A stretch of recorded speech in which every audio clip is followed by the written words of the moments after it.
नमस्कार, मी मायावती. एडीएन बातमीपत्रात आपले स्वागत. आजच्या दिवसभरात घडलेल्या घटनांचा आढावा आपण घेणारच आहोत.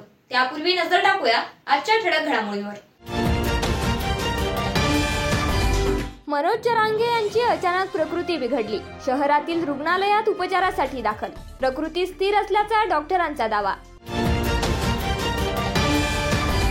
वर्ष उलटले तरीही मिळेना पेन्शन, म्हणून नैराश्यातून सेवानिवृत्त पोलीस अधिकाऱ्याची इच्छा मरणाची मागणी. पोलीस आयुक्त कार्यालयात बाबू लोकांची मनमानी पुन्हा चव्हाट्यावर. आता सविस्तर बातम्या. मनोज जरांगे पाटील यांची आज अचानक प्रकृती बिघडल्याची माहिती समोर आली आहे. त्यांना तातडीने छत्रपती संभाजीनगरच्या गॅलेक्सी रुग्णालयात दाखल करण्यात आले. त्यांच्यावर रुग्णालयात सध्या उपचार सुरू आहेत. महाराष्ट्रात मराठा योद्धा, मराठा नेते मनोज जरांगे पाटील यांची आज अचानक तब्येत बिघडल्याची माहिती समोर येते. शहरातील गॅलेक्सी रुग्णालयात मनोज जरांगे यांच्यावर उपचार सुरू आहेत. मनोज जरांगे हे काही दिवसांपासून मराठवाड्याच्या दौऱ्यावर होते. लोकसभा निवडणुकीच्या पार्श्वभूमीवर त्यांनी सभा घेतल्या. आता त्यांची प्रकृती बिघडली आहे, त्यामुळे त्यांना गॅलेक्सी रुग्णालयात दाखल करण्यात आलंय. डॉक्टर मनोज जरांगे पाटील यांची प्रकृती बरी व्हावी यासाठी विशेष लक्ष ठेवून आहेत. मनोज जरांगे पाटील यांच्याकडून बैठका आणि सभांचा धडाका सुरू आहे. मनोज जरांगे यांची येत्या 8 जूनला बीडमध्ये अतिशय भव्य अशी सभा होणार होती. तसेच मनोज जरांगे हे 4 जूनला उपोषणाला बसणार होते. पण मराठवाड्यावर दुष्काळाचं सावट असल्यामुळे मनोज जरांगे यांनी ही सभा पुढे ढकलली. तसेच त्यांनी उपोषणाची तारीख नव्याने जाहीर करणार असल्याचं सांगितलंय. आपण 4 जून आधीच उपोषणाला बसणार असल्याचं मनोज जरांगे यांनी म्हटलंय. या सगळ्या घडामोडींदरम्यान मनोज जरांगे यांची आज तब्येत बिघडल्याची माहिती समोर येते. मनोज जरांगे पाटील यांच्यावर याआधी देखील गॅलेक्सी रुग्णालयात उपचार करण्यात आलेत. मनोज जरांगे यांनी याआधी अनेकदा उपोषणाच्या माध्यमातून मराठा आरक्षणासाठी सरकारला धारेवर धरलं. मनोज जरांगे यांच्या उपोषणानंतर सरकारने जरांगेंच्या काही मागण्या मान्य केल्या. त्यानंतर जरांगेंनी उपोषण सोडलं. त्यानंतर जरांगेंवर गॅलेक्सी रुग्णालयातच उपचार करण्यात आलेत. दरम्यान मनोज जरांगे यांची प्रकृती सध्या स्थिर असल्याची माहिती मिळते. तुम्ही तपासण्या केलेल्या नेमकं काय आढळलं? नाही, पाटलांचा खोकला, ताप, वीकनेस आणि गिडीनेस एक कंप्लेंट घेऊन आले. आपण बीपी बघितला 90/60 आहे. शुगर त्यांची 90 आहे आणि बाकीच्या ब्लड टेस्ट आपण पाठवले. ब्लड टेस्ट आल्यानंतर आपण बाकी सगळं प्रथमदर्शनी काय वाटतं? प्रथमदर्शनी त्यांना थ्रोट इन्फेक्शन आहे आणि बाकीचं त्यांचं जे आहे ते आपल्याला ब्लड टेस्ट करायचं. काय सल्ला द्याल?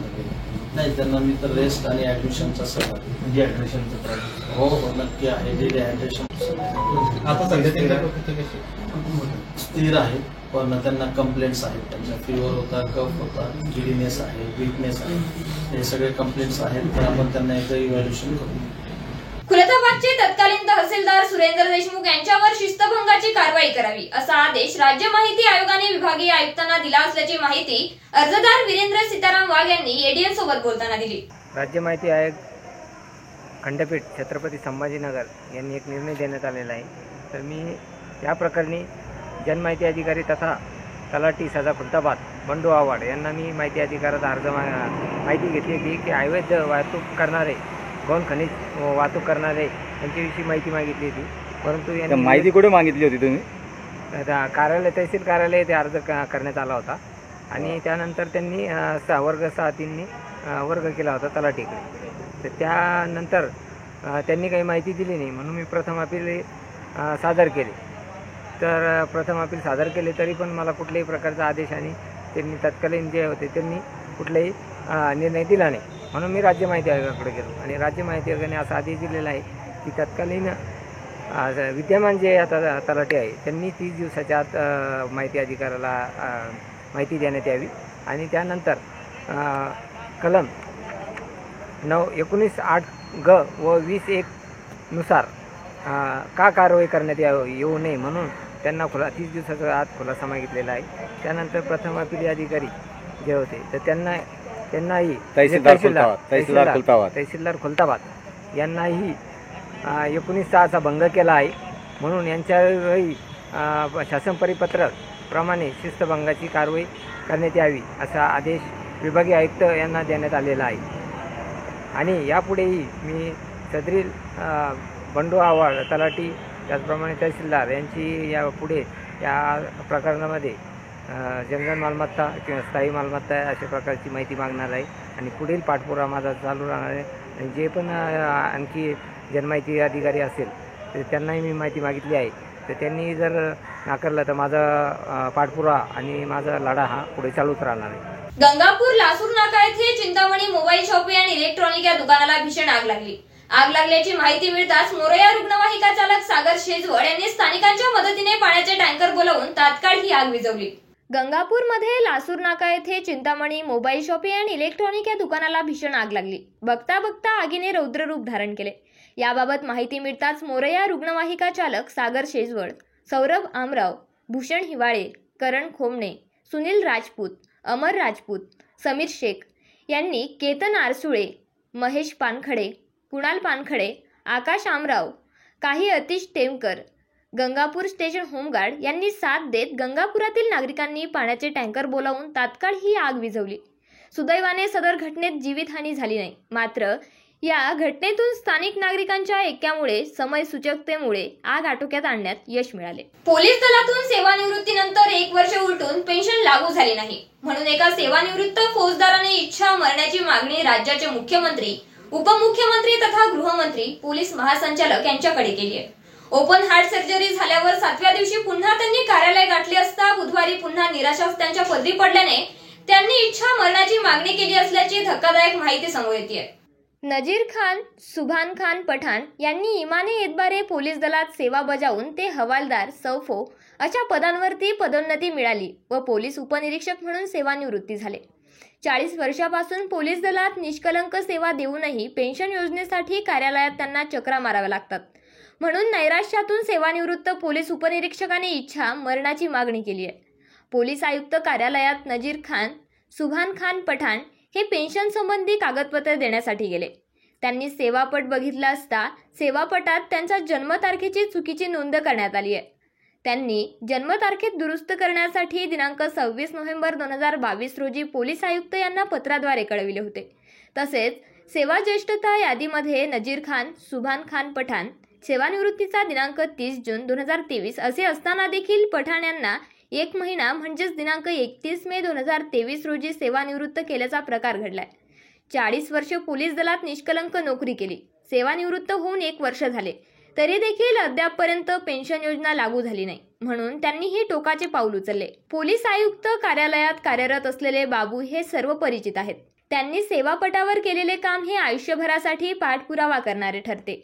त्यामुळे अख्खं कार्यालय त्यांच्या इशारावर चालते. कोणी त्यांच्या इच्छेविरुद्ध गेले की त्यांना असे स्वतःच्या हक्काच्या पेन्शनसाठी चक्रा माराव्या लागत असतात. त्याचे हे उदाहरण आहेत. Nazir Khan, Subhan Khan Pathan open heart surgery झाल्यावर 7व्या दिवशी ते पेन्शन मागण्यासाठी गुरुवारी पोलीस आयुक्त कार्यालयात पोहोचले. मात्र 1 वर्षानंतरही त्यांच्या हाती निराशाच पडली. म्हणून त्यांनी इच्छा मरणाची मागणी केली आहे. अजूनही काही बातम्यांचा आढावा आपल्याला घ्यायचा आहे. मात्र वेळ झाली आहे छोट्याशा ब्रेकची. कुठेही जाऊ नका, पाहत रहा एडीएन.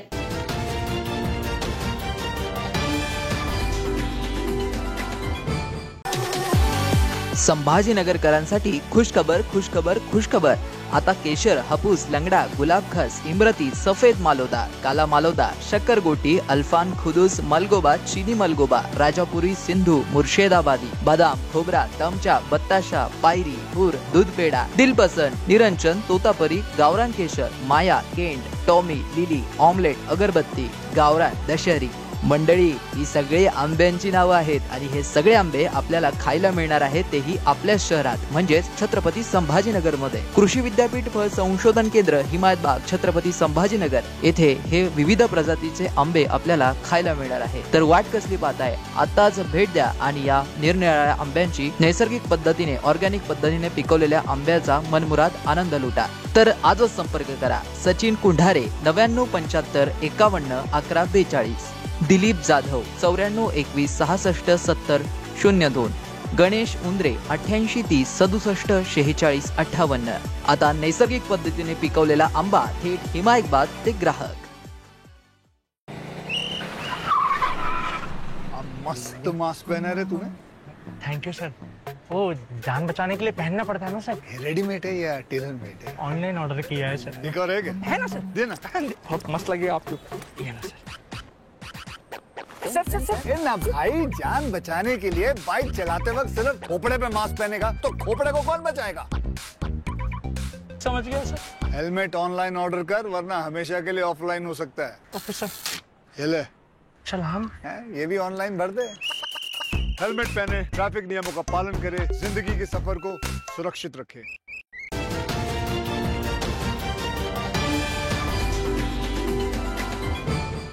ब्रेक नंतर पुन्हा एकदा स्वागत। नाशिकला मुख्यमंत्र्यांच्या बॅग तपासण्याचे नाटक ठरवून केलेले असल्याचा आरोप विरोधी पक्षनेते अंबादास दानवे यांनी केला।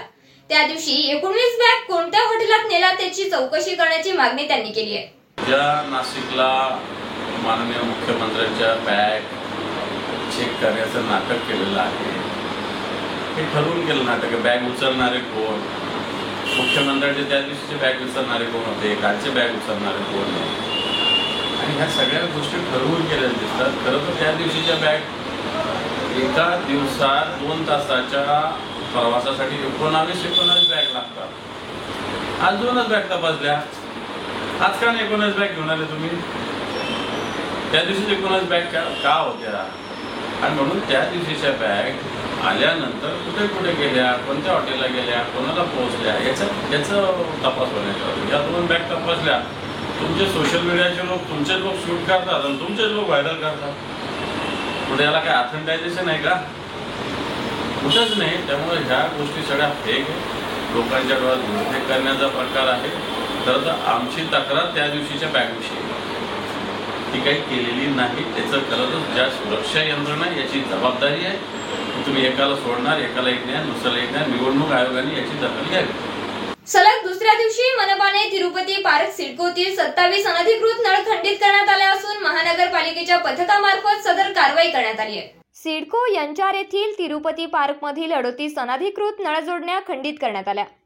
नंतर महानगरपालिकेच्या जुन्या 150 मिमी जलवाहिनीवरील एकूण 27 अनधिकृत नळ खंडित करण्यात आले। आयुक्त तथा प्रशासक जी श्रीकांत यांच्या आदेशानुसार विशेष अनधिकृत नळ जोडणी शोध पथकचे प्रमुख अतिरिक्त आयुक्त 2 तथा मुख्य लेखा अधिकारी संतोष वाहुळे यांच्या अधिपत्याखाली तिरुपती पार्क N4 सिडको या भागात महानगरपालिकेच्या जुन्या 150 मिमी जलवाहिनीवरील एकूण 27 अनधिकृत नळ खंडित करण्यात आले। सदरील ठिकाणी नवीन HDPE जलवाहिनी टाकण्यात येत असल्याने येथील जुन्या जलवाहिनीवरील सर्व अनधिकृत नळ खंडित करण्यात आले। ज्या नागरिकांचे नळ सध्या अनधिकृत आहेत असे नळ त्यांना नवीन HDPE जलवाहिनीवर अधिकृतपणे कंपनीद्वारे रीतसर नळ जोडण्या करून देण्यात आल्या असून उर्वरित खंडित करण्यात आले। शहरात अनेक ठिकाणी अशा नवीन जलवाहिनी टाकण्याचे काम सुरू असल्याने पथक निरीक्षण करून अनधिकृत नळ खंडित करण्याची मोहीम देखील चालू आहे।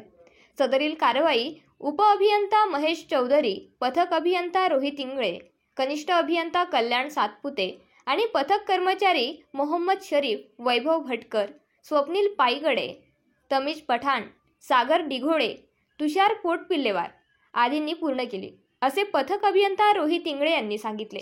लोकसभा निवडणुकीचा निकाल लागण्यासाठी तब्बल 18 दिवसांचा कालावधी शिल्लक आहे, परंतु उत्साही पदाधिकारी कार्यकर्ते मतदानाची आकडेमोड करून आपल्याच नेत्याला सोशल मीडियावर विजयी घोषित करत असल्यामुळे लोकसभा लढविलेले सर्वच पक्षांचे उमेदवार खासदार बनल्याची खुमासदार चर्चा मोबाईल नेटकऱ्यांमध्ये रंगू लागली आहे। औरंगाबाद लोकसभेसाठी 13 मे रोजी मतदान प्रक्रिया पार पडली। 20,61,220 पैकी 12,99,040 मतदारांनी मतदानाचा हक्क बजावला।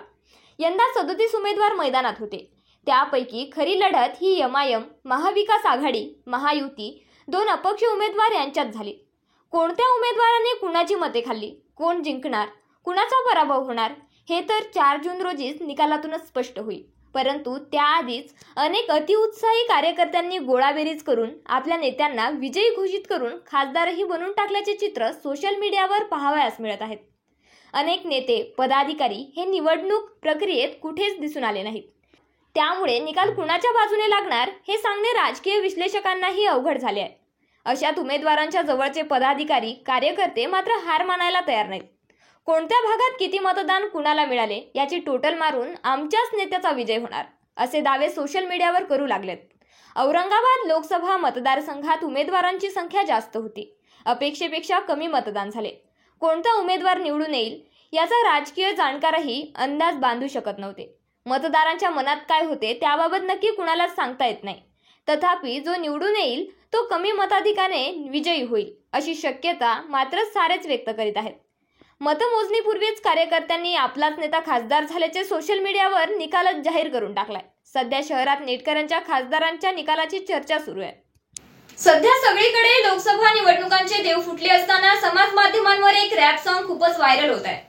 या गाण्यातून सध्या सुरू असलेले राजकीय वास्तव मांडण्याचा प्रयत्न करण्यात आलाय. मराठी भाषेत केलेले हे गाणे सध्याचे राजकीय वास्तव मांडणारे आहे. हे घ्या तुम्ही पण ऐका. बातमी महाराष्ट्राची. भाषण करून साहेब निघून गेले, दंगलीमध्ये गरीब हाकनाक मेले, कार्यकर्ते दंगलीच्या केशीमध्ये, साहेब गाड झोपले ते एशी मध्ये. साहेबांचा मुलगा म्हणजे दादा आणि भाऊ, तुला तुझे मित्र म्हणतात जा रे भाड खाऊ. साहेबांच्या पोराकडे पैसा अमाप, तुला फक्त क्वार्टर आणि फुल लॉलीपॉप. पोलिसांनी आणला तुझ्या तोंडाला फेस, साहेबांच्या पोरावर एक नाही केस, त्यांच्या पोरावर नाही कुठलाच कलम. तुला मोठी खास हे गे सपट मलम, मेले तर मरू द्या आपलं काय जाते. स्टेज वरती बसून साहेब श्रद्धांजली वाहते, कळली नाही तुला नेत्यांची चाल. साहेबांची मजा तुझ्या पोरांचे हाल, रात्रंदिवस तुला भाषेचा गम. साहेबांची पोरं मात्र इंग्लिश मीडियम, आयुष्य गेलं तुझं बॅनर लावून. साहेबांची पोरं आली लंडन जाऊन, साहेबांच्या पोराचे मोठे मोठे धंदे. तुला नाही काम तुझे तंबाखूचे वांदे, नाक्यावर बसून करतो साहेबांची लाल. बायको करते दोन्ही भांडी पोरांचे हाल. फॉर्च्युनरच्या रांगा आहेत साहेबांसाठी, हायवेचे खड्डे फक्त तुझ्यासाठी. साहेबांचा बर्थडे तू करतोय जोरात, पण पोराला नाही तुझ्या खायला भात. साहेबांनी कमावली इज्जत बरीच, कुत्र्याचा मान तुला घरच्या घरीच. अरे मतदारा तुझी किंमतच काय, 2 वडापाव आणि फुक्कटची चाय. 500ची नोट आणि दारूचा घोट, चांगल्यांना घोडा लावून चोरांना वोट. काम असेल तेव्हा तुझ्या खांद्यावर हात, निवडणूक संपली की ढुंगावर लात. गावातील वातावरण खराब करून ते राहतील सेफ, आपण जाऊ मरून. शेवटी परत एकदा एक नजर टाकूया आजच्या ठळक घडामोडीवर. मनोज जरांगे यांची अचानक प्रकृती बिघडली, शहरातील रुग्णालयात उपचारासाठी दाखल. प्रकृती स्थिर असल्याचा डॉक्टरांचा दावा. वर्ष उलटले तरीही मिळेना पेन्शन, म्हणून नैराश्यातून सेवानिवृत्त पोलीस अधिकाऱ्याची इच्छा मरणाची मागणी. पोलीस आयुक्त कार्यालयात बाबू लोकांची मनमानी पुन्हा चव्हाट्यावर. याचबरोबर हे बातमीपत्र इथेच संपलं. पुन्हा भेटूयात पुढील बातमीपत्रात. तोपर्यंत बघत रहा औरंगाबादकरांचं हक्काचं बातमीपत्र ADN.